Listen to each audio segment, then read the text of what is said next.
Okay, let's get started with this week's lecture. I know that you've employed time management skills in the past, either at jobs or at school or just in your personal life. It's really no different for law school, but the kinds of things you have to account for and the things to include can be a little different and a little more challenging. So today, we've gone through the first two items already, and now we're on to the third, discussing time management and to begin creating a schedule. Like many things you do in law school, the first step is to check the syllabus. This will be just as important when we talk about outlining later in the semester, but it's also important for scheduling because it contains that important information of when things are due. Briefly, though, a syllabus sets the tone of the class. It explains the grading structure. Learning objectives will be clearly articulated. And so all of that gives you a sense of what you'll be doing in the class as a general point. The last point is really what I want to focus on today, and that's to identify when projects are due to plan your workload for the semester. So, time management is an extremely important skill to develop. Students who manage their time well are more likely to meet their academic and personal goals, and successful students take responsibility for developing and adhering to a realistic schedule to accomplish required tasks. And really, the key word in that bullet is realistic. You could put on your schedule to study from 6 a.m. to 11 p.m. every Saturday, but I think realistically you aren't going to do that. And really, you shouldn't. You will not, after the first several hours, be able to incorporate more information very effectively. So really maintaining and establishing a realistic schedule is the way to go. And students who manage their time well are likely to avoid the dangers of procrastination. And generally, the strategy employed by those people who avoid procrastination, unlike your dear professor, mind you, take on the most important tasks first and then complete the less important tasks later in any particular study session. So the first thing to recognize in establishing a schedule for law school is how much time you actually have to manage. So it's a little bit different than undergrad, where you could coast for weeks perhaps and then get back to it and jump right back in the boat. Here in law school, you really have to stay up with things, and generally the ABA recommends 2 hours for every hour spent in class. So for full-time students, you have 15 class hours or 15 credits this semester, so you have 30 hours outside of class in a general sense, which would lead to 45 hours. For evening and part-time day students, this part looks easier. It's really not, because they have 2 additional categories, as we'll see. Okay. I want to take a moment and talk specifically to the evening students about the challenge of their scheduling, which is different from day students. So if you take a look at the number of hours in a week and break it down by what you have to be doing, assuming about 2 hours or 3 hours for every hour in class, your 12 credits translates into 36 hours of class time and studying. So that includes class time, so that's why it looks like 3, but it's really 2 hours of study time for every hour of class time combined together that makes up 36 hours. Sleep for 56 hours. That's 8 hours a night. Not everybody's the same in this way. Some people prefer to function on less sleep. I personally do need that 7 to 8 hours if I'm going to be doing it consistently. And it's really important to maintain that sleep integrity or sleep hygiene, I guess some folks call it. Don't, I will say this, all-nighters were always miserable, even when you were younger. But as you grow older, and speaking for myself alone here, I have found that all-nighters rather are just impossible. I'm dead for days afterwards, and it's just not an effective way of spending my time. Maintain that sleep as well as you can, and it'll put you in good stead. You, of course, have work, typically in the evening program. 45 hours, 40, 30, 50, whatever it is, you enter that into that piece of this pie, and you'll see the other sections shrink if you work more hours or expand if you work less. And that leaves you 31 hours to accomplish other things. Now, what can happen to those 30 hours is quite sad in ways, in that when you start to encounter higher workloads, say in LRW, then that 36 hours will become inadequate to complete everything you need to do. So you'll start to eat into that 31 hours. But that 31 hours also includes spending time with your family and spending time with your spouse if you have one or partner. The fun stuff you want to do throughout the week, errands, shopping for food, etc. So when I said earlier in the lecture to protect your time, that was really a particular message to the evening students. Recognize that you don't have a lot of wiggle room. You have some wiggle room, mind you, but there will be weeks when that other stuff to do shrinks to single digits. There will be weeks when you have a little more time perhaps there. Rarely will it be much more time. But the challenges that you'll be facing really require you to be aware of this. I think of it almost like a bank account. And you don't want to overdraw on the time that you have. You want to maintain a balanced checkbook for your time. And that's part of the effort that you all go through within scheduling in the evening program. So, some preliminary considerations before we get into that other time segment section. Everybody's schedule won't look the same. Each of us is different, and each of us should employ a study strategy that works best for ourselves. They all share some things in common, realistic schedules, etc. But it can vary in particulars pretty dramatically. I'm a night owl. I prefer to work from 9 to 1 than I would between 6 and 10 in the morning. Oh, even saying that makes my hands sweat. I really am a night owl. And if you are too, then recognize that and maybe don't stay up till 1 or whatever. You may have the stamina to do so. I don't anymore, honestly. But recognize when you study best and go with that.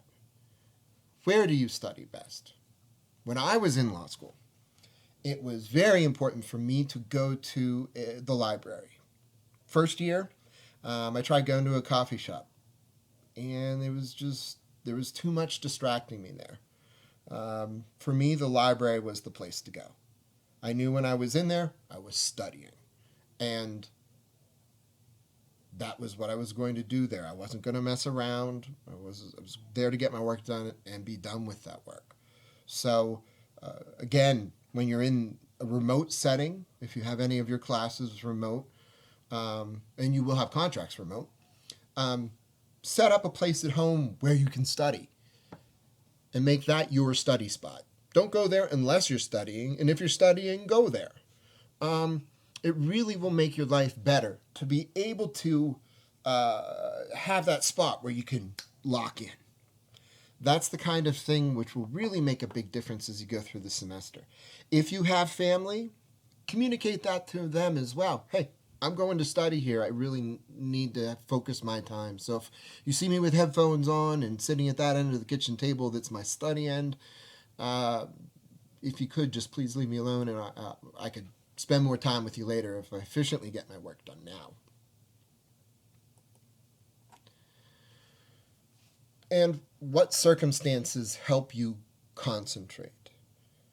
I prefer silence.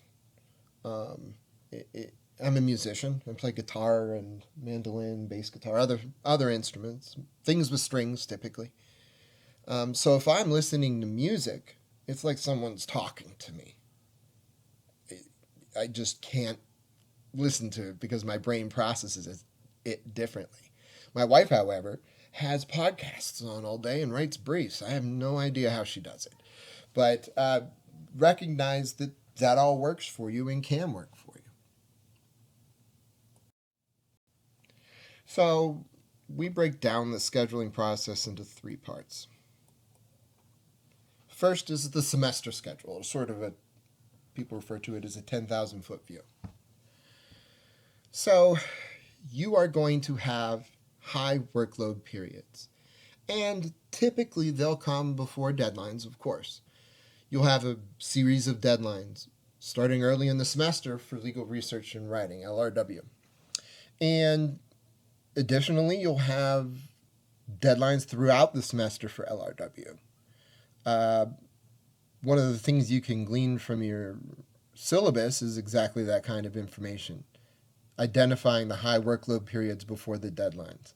Another period will be before your final memo is due in LRW, before midterms. You're going to want to spend more time studying. So remember that you have to accommodate those things within your schedule in a monthly sense, right? Additionally, I recommend that you reverse plan for project completion. And by that I mean, if you're, I'm just going to pick a date here, this isn't actually accurate, but if your memo is due November 1st, let's say December 1st, count backwards from that day and say, okay, I want to have my final memo completed before 2 weeks from that time. So November 16th or whatever it is, you set that as the date on your schedule to have the final draft ready for revision. And maybe you have sections of the memo, the facts, the argument for issue 1, argument for issue 2, that you can also build back into your schedule. And I want to finish those maybe 3 weeks before I finish my rough draft so that I have time to integrate them all into a whole. But the key here is to be realistic about the time required to complete the tasks. LRW first off, let me say LRW is an incredibly valuable class. It teaches you how to write like a lawyer, and part of that is thinking like a lawyer that instantiates on the page. It can be very difficult and time-consuming as well, but the value you get out of it is consistently appreciated by graduates and students in their upper years. So when you look at the due dates for LRW, recognize that these aren't things you're going to cram. Oh, I'm going to write the memo in 48 hours because I always write papers like that. Try not to do that. That's going to be a bad strategy in law school. You'll end up really disliking your future self or your past self once you see what fruit that bears. So be realistic about the time to complete the tasks. Then you can think of it as zooming in to a weekly schedule, and I like to think of that as the time budget allocation. It's very similar to it relates to the pie chart that I put up earlier. That shows the amount of time you have in any given week, and you have to budget that. There's an allocation there of time between studying, working out, and things we'll talk about in a moment. But the key is to try and remember everything that you will do on a weekly basis to include in your weekly schedule. And of course, you have daily to-do lists. I'm not really going to talk about that. You know how to break down work. You know how to divide those individual tasks, reading, updating outline, whatever it might be, on any given day. That's something you're able to do. And well, I guess I will say a little more. I forgot about this bullet, honestly. But the daily to-do list is just that. It's a task-oriented schedule rather than a sort of time management schedule. Just do the tasks that are in front of you. And again, I recommend doing the hard tasks first. Your brain is fresher at that point and you'll be more efficient in getting that work done. Let's talk a little bit more about the semester schedule. What do you need to accomplish this semester? Well, you want to survive, obviously, and that can be a challenge at times. But the other things will be you think about what you have to do this semester. You'll have midterms. You'll have all the assignment dates for LRW. Those are good examples. And finals, of course. So finals this semester will be between December 2nd and December 19th. That is a little earlier than years past, but it really allows you to get ready, allows you some time to get ready for Christmas in those 9 or 10 days afterwards. Midterms, I recommend that you check your doctrinal syllabi for that information.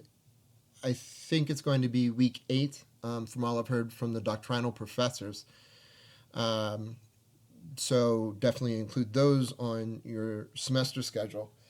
I would, again, look at LRW assignments and be aware that the breaks are in there for you to take advantage of. My first year, Thanksgiving was a very busy time for me for law school. I was working full time, like I said previously, and when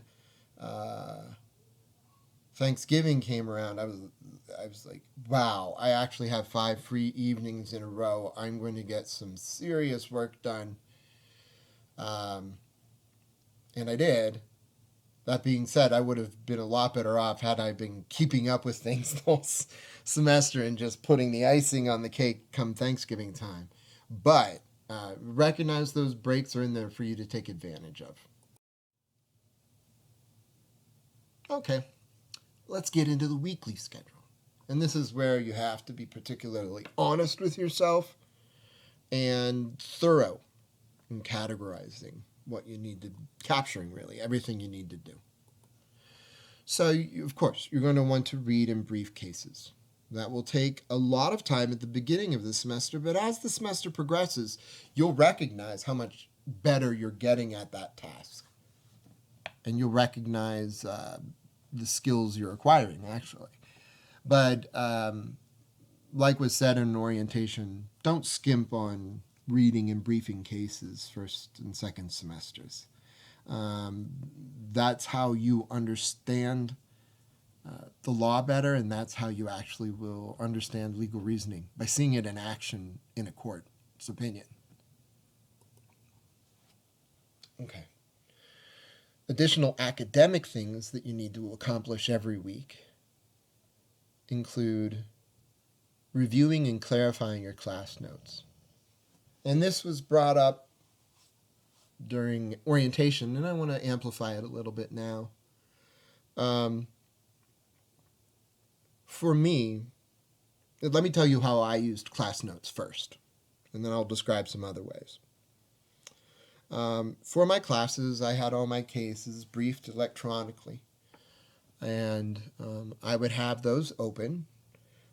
Again, I view a brief as not only allowing you to distill the content of a legal opinion, but also as a note card if you're called on to discuss that case. Boom, you have the information here. You can read it, or you don't have to, and you can refer to it when you need details that you don't recall. I actually had a classmate who prided himself on never looking at his notes. It was almost creepy how he stared at the professor when he briefed a case. But he never lost eye contact because he wanted to show how well he knew his stuff. I didn't understand that now, still don't, so I really wouldn't recommend that. But in class, what I would do is revise my notes based on what my understanding was versus what the professor was explaining. If there was a discrepancy, I immediately cleared out the portion of my notes or outline, my notes or brief that were wrong, and replaced them with that appropriate understanding. I would also take quick notes just on certain legal principles, perhaps that I didn't capture in the reading, or other points that were raised in class that I wanted to revisit. Then, when it came time to review my notes and actually make them coherent, I went back, and if I wanted to explore a particular hypothetical in more detail, I did so. That's what I used the time for review and clarification of class notes. Your class notes aren't going to be in your outline per se, not word for word, but they will reflect the portions of the class that you feel are most important, and the portions, even more importantly, of the class that the professor thinks are important. That's something which you should pay close attention to. Your professor is teaching you the law they want you to know in the way they want you to know it. So keep your antenna up for any of those times that your professor says, this is an important concept, or this is something I want to really make sure that you understand. Make sure you understand it. After a couple of weeks, this isn't early on necessarily, like I said in orientation, but after a couple of weeks, you should start work on, I got an email. Start work on creating or updating your outline with new material. So after about week 3, when we will go over outlining, you can start to pull together your outline, which again is Professor Kaufman explained, the body of law that your professor wants you to know. And when you pull that together in about week 3, the best thing to do is to each week incorporate the new material into the outline. Don't wait till the end of the semester. If at all, no, I'm just going to say, not if at all possible, just don't. Don't wait till the end of the semester. It's important to keep up on this because of how your brain learns, which is what we'll be talking about next week, the metacognitive aspects of the legal educational experience and how you can take advantage of some inherent properties of your brain to improve your performance. In order to do that, you need to have the work spread out, not crammed together. So that's why really you should be updating your outline with new material from week 3 on. You should also include time to review, complete practice questions, perhaps a study group, maybe do flashcards. And we'll talk more about flashcards next week, but they're a very valuable tool in the legal educational experience, frankly. But, those complete practice questions and review times probably will grow longer as the semester grows longer. But you should count on putting in 4 to 6 hours per class to do so. You recognize this kind of exceeds the ABA's 2 hours per credit, but that's the nature of the game. You have to put in the time and effort in order to engage the material, learn it, and be able to perform and recite analysis. So that was a fairly long-winded explanation of the things that you have to, academic issues and things that you have to include in your schedule. And my transitions are always questionable. You'll see this about me throughout the semester. My transitions, I did it wrong at one point, and now I just like to surprise myself by leaving them in from year to year and just see what happens. And it's always... Now, daily to-do list, it contains specifics, of course, based on your weekly schedule. You create it at the end of the day for the following day. Cross off tasks as incomplete as you complete them. But also, you probably already do this, but carry over uncompleted tasks to the next day. If Tuesday night you had scheduled to read for contracts, for example, and you just don't get to it because you spent too much time on LRW, for example. then move that contract reading to the next day. Don't say, oh, I'll do it double next week. Fairly easy concept, but it's one that you should keep in mind. All right, just a couple words about basic study strategies that are generally found to be useful in law school. You certainly know this, but you want to work on the most challenging work when you're freshest. For you, that may be writing. So you want to do all the writing in the first hour or two of your study session, and then leave it and go on to your next topic. But whatever is most difficult for you, if you just don't get torts, start on that first. It'll be better and more productive time spent. Just restating what I said, your first hour of studying is the most effective. It's been shown through cognitive psych studies, and the ability to retain material drops off after that first hour. It doesn't go away, but really the biggest challenges should be addressed in that first hour. So consider learning new material in the first hour and reviewing old material after that. That's really an effective way to properly take. So, like I was just saying, it's time to stop procrastination. If you're a procrastinator like me, then now is probably a pretty good time to shake that habit. Or sometime soon. You know, I will always accommodate procrastination because I have a great deal of sympathy for the process. So here's a nice flowchart about procrastination. Sort of straightforward, but yep, that's what we do. Avoid it. Like I said, now's the time to sort of see if you can control that bad habit. Because the issues with procrastination are manifold, and the thing that you need to keep in mind is that no matter how intelligent, talented you are, if you don't put in the work and wait till the last minute, the results will be disappointing to you. You have to give yourself enough time to allow your abilities to express themselves. And particularly, those who've come from the humanities will recognize that kind of synthesis and consolidation of material into a more mature, developed thought or work product, be it a memo or an answer, is best achieved not by rushing at the last minute, but rather by working on things progressively as your time is set up to allow. When you procrastinate, you rob yourself of that opportunity because you don't give yourself the chance to allow things to simmer and come back together in your brain. You take them apart, put them together, and see how you really think about it. You need to give yourself that opportunity, otherwise it'll be a very stressful schedule for you and semester for you. Because of the higher stress, of course, you have all the stresses is silent killer stuff, right? You'll have exhaustion, more inclinations towards stress, which leads, in many instances, can lead at least, to substance abuse.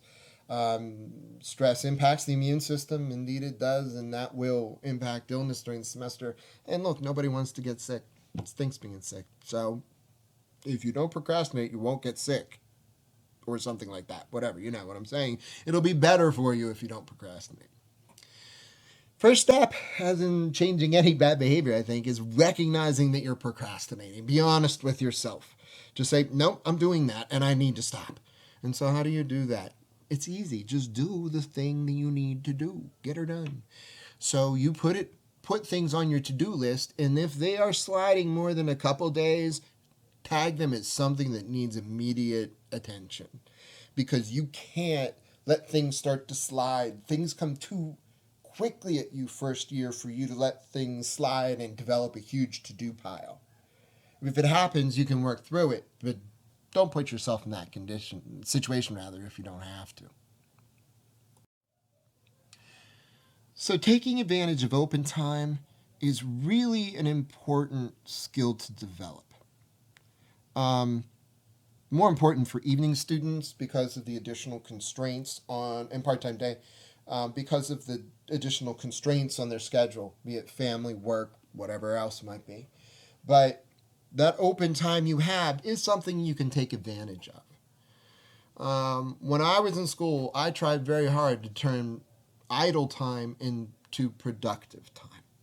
So, for an example, when I was living in the South Hills of Pittsburgh during my second and third year, I rode the T, the local trolley, in from the South Hills to the city. I was working in downtown and was going to school at night, so I had a good bit of time commuting. What I did was I had lectures. The ones I used were Sum and Substance. They're on every topic, and they go over things from a high level. It wasn't so much that I was using that as my study material, but it kept my head in the game. And some of those concepts that were maybe a bit more difficult for me to parse were addressed in the tapes, and I was able to take advantage of that time. It was a really effective thing for me to do. Similarly, if you're commuting, you could do the same thing. Some people prefer that time to, breathe, listen to the radio, listen to a sporting event. Baseball is, as of today, still being played, so you can listen to a game, whatever it might be. Recognize, again, this is something where your personal preferences can really make a difference into how you choose the path forward. For me, this was a great time to learn some things along the way. The additional option you have, given many courses are going, I think all courses are going to be recorded, is that if you can, and I'm pretty sure you can, I haven't tried, so I don't want to say with full confidence, but I think you're able to download your lectures from the actual course. And if you can do that and have them play on your radio or phone while you're commuting or while you're at the gym or whatever, that could be something that works quite well for you. Something to keep in mind. Like I said, we'll talk about flashcards next week, but really, it's fun to make your own flashcards. It's kind of crafty if you're a crafty person.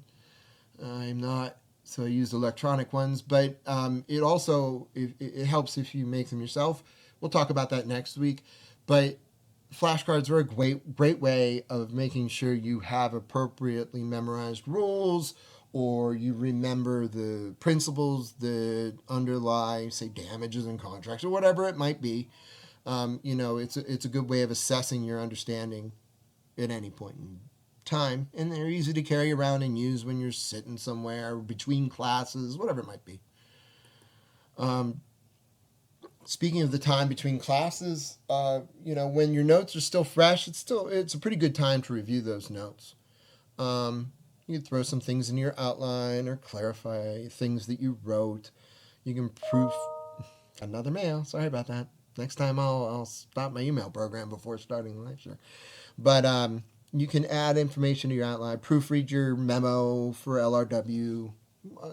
There's lots of things you can be doing, or you could relax. I mean, look, this is not necessarily for everybody.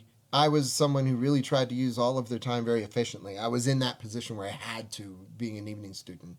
So these approaches were very effective for me. If you have a little more time and some flexibility on stuff, and when you design your weekly schedule, there are blocks of time where you, during your idle time, are truly idle. Stick to that too. The trick is not overdoing it in one way or the other. So this is a difficult concept to approach because, like we talked about in orientation, law school is something you do. It's not who you are. So, you want to make sure you leave time to be yourself. You want to make sure you leave time in your schedule to pursue the things that still give you joy. I had a friend in the evening program when I was in school who every week watched the Steelers come hell or high water. No matter what was due, he watched the Steelers. I wouldn't have done that. There would have been weeks I would have taken off, but nope. He was hardcore, and that's what he did, and that was his time. He was working most of the rest of the time, but that's what he did. Yes, I'm very popular today. But what you need to worry about is recognizing that you only have a certain amount of time to get everything done. And you, I am certain, want to succeed and excel in law school. So to do that, you need to put the time in. To put the time in, you have to have the time. So for that reason, you have to safeguard your time. Beware of wasting time on email or social media while you're studying. When you're studying, study. When you're emailing, email. It is easy to get sucked into IG, Facebook, Twitter, whatever you're on, TikTok. Love TikTok. But you could get locked into all those things very easily and lose hours. It's dangerous, and the way I went about combating that was to do power hours, not the drinking power hour, the study power hour. So the way that worked for me is that I would work for 50 minutes straight, uninterrupted. I'm reading my damn book now. Okay? And then at 50 minutes, I would set an alarm or timer, and I would stop doing the work unless it was somewhere where I really wanted to keep going, and then allow myself 10 minutes to dick around on the internet. Check scores. Check the chaos that's happening in 2020. I recognized back in March, I was looking at Worldometers, all the websites with the metrics on them. I was checking number of infections for every state and country and thinking why we're doing, but whatever. The world, if it's a mess, is going to be a mess when you're done with your studying. So just leave it until you're done, until you have these spots. That power hour approach really worked well for me because it's something to look forward to. I could play a game, whatever, for 10 minutes to recharge. I found it a very successful approach for me, and you might too. Transition fun again. Isn't that fun? So anyway, the general principle here is to learn to protect your study time. That might be disappointing people from time to time. Let's say every Saturday afternoon you went golfing with some buds. Well, maybe you can't do that every week. Maybe you do it once a month. And that may disappoint your friends, but you have to learn to protect your study time. If you're efficient, it gives you another motivation for being efficient when you're studying and working on school issues. You want to make sure that you protect that study time. So here's some additional considerations. Like everything this semester, we have to be willing to adjust and adapt. That's true of your schedule as well. If, I'm not saying we are, but if we shift to an online entirely format, like some schools have, just saying it's out there as an option some schools have performed, so it's smart to think about it.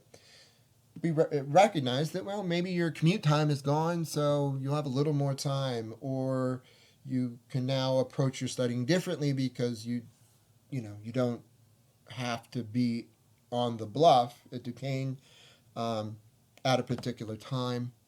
These are things you have to accommodate along the way. And look, if you set a schedule early on, change things that aren't working.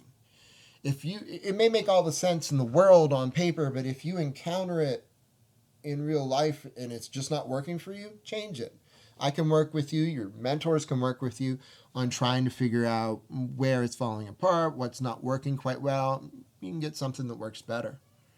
Keep perspective. Like I said, you certainly are law students now, but you are not law school now. So keep perspective. Keep the important things in your life important. And make time to study because it is your chosen vocation now. And you should want to understand things deeply and perform well, but keep perspective. Don't lose yourself in the process. Okay, so the task for week 1 is simple. Create a study schedule. Now, I have loaded onto Blackboard, for your convenience, an Excel spreadsheet which has 4 tabs for the day section and 1 tab for the evening section. The day sections tabs are each of the schedules for sections 1A, 1B, 2A, 2B. So you pick the section that's you, and you can start building around the weekly schedules that I've given you there. I've also included on Blackboard a monthly schedule for you to sort of sketch out your semester. That is more for your own use. You don't have to turn that in this week. What I'd like you to do this week is set that weekly schedule, sort of to see if you're able to accommodate all the things that you need to do, and to lay it out so that you can achieve them realistically. Here are things that you should definitely include in your schedule. Now, this schedule should be a complete this schedule should be a complete capture of what you'll be doing on a weekly basis. And, like many things I'm going to talk about this semester, the first couple times you do this, you should be thorough as hell. You shouldn't leave anything out. It feels pedantic. It really does. But if you take the steps incrementally, you will understand the process better, so that when it comes time that you're time crunched and you need to do it more quickly, you'll understand the process and be able to implement it. And same with your schedule. Take it very seriously at this point. Include everything. Include that golf game. Include times for video gaming rather, if that's your shtick. I beat Other Worlds this summer on PS4 because it was that kind of summer, right? And it's awesome. I probably wouldn't start it during the semester, but if you have a game you're already playing and want to do that, cool. But here's some things that you really have to include. Okay, of course, class. At least 2 hours study time for each hour in class. And that study time should include reading, briefing, reviewing, and outlining. Reviewing, you can start now. Outlining, like I said, just wait a little bit till you have the tools and components to create the outline. Recognize also that LRW may take more than 2 hours every given week. So that's somewhere where you'll have to update your schedule to more realistically capture what you should be doing for LRW. You'll be able to do that probably even after this first week. You have a better handle on what you'll need to be doing there to succeed. I also included long-term LRW work. That could be on the month-based schedule that I'll be posting. So, this is the part of the schedule that actually is harder than scheduling all the academic stuff, because you have to think about things that you do and take up time for you each and every week. If you work, if you have an evening job or whatever it might be, you have to include that. You should include and identify commute time. Capture your meal times, grocery shopping, other errands, exercise. All of these things are really important, but exercise has been shown repeatedly in research to dramatically improve mood, mental acuity. It's really something that if you exercise, it permits you the time maybe to step away from school, get your head straight, come back to it with a new perspective. Even if it's just going for a walk every day, or if you prefer to go to the gym, if your gym's open, right? Or if you want to go on a bike ride, all these things are something you should schedule in so that you have an appreciation. You want to capture everything that you're doing on a weekly basis, because realistically, this is the stuff you'll have to manage when you're going through the semester. So, being realistic about things, you really need to include time with your family and friends. Because, like I said, law school isn't what you are, it's what you're doing. And you can't forget those people who are important to you. So I would always schedule a fun activity a week For me, it was one because I was an evening student and working at Reed Smith at the time as a patent agent, so it was a total, pardon my French, shit show. And so I took off every Friday night. It's what I did, spent time with my family on that day. Didn't even think about picking up a book. I reserved that for my fun time. Any standing appointments, if you see a therapist, if you see a personal trainer, all that kind of stuff, where you have or guitar lessons, whatever it might be, right? Where you have those standing appointments, make sure you include those in your